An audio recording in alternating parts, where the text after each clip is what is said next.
show is up. Utah Progressives, Erin Mendenhall, the Salt Lake City Council person, here to help wrap up the show. Erin, Thanks for having me. It's always a pleasure to be around you. You as well, Senator. All right, the darn transportation tax failed.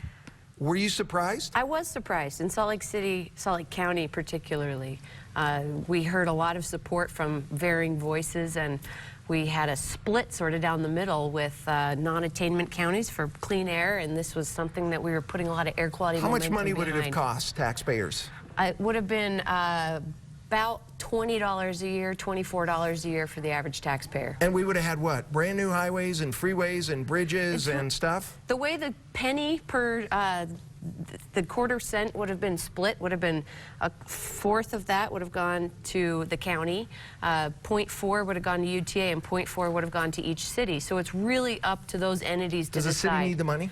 The city needs the money desperately. Salt Lake City doubles its workday population Monday through Friday. We get all those people coming into town to go to work, and then they leave and they don't pay property taxes to help us maintain those roads. Salt Lake City particularly needed that money. It's dead, and apparently people were upset about the fact that they don't like UTA. I think that was the ultimate reason that it didn't pass in the counties that it failed in. UTA's had a bad rap year after year for different types of misuse of funds in the public eye and in the legislative eye. And ultimately, the letters we saw that were against supporting this tax were coming from people like Margaret Dayton and others who have had a bad taste in their mouth about UTA and named that as the #1 reason not to support the tax. So what's going to happen to our air in Salt Lake City and in Salt Lake County? Will there be any direct change as a result of people turning down this small Well, what needs tax? to happen, and what we've all actually agreed should happen through our Wasatch Choice for 2040 plan, is that we need more centric development, which means more people living around different ways to get around.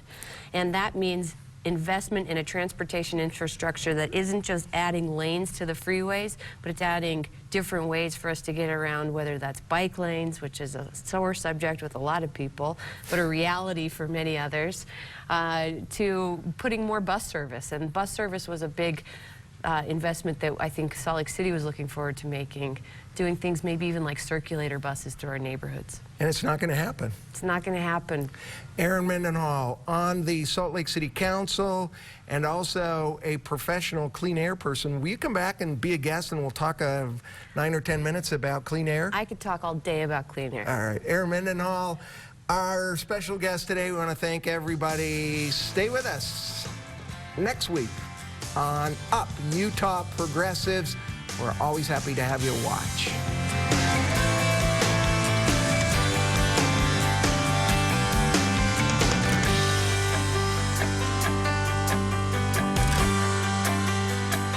If it's Friday night,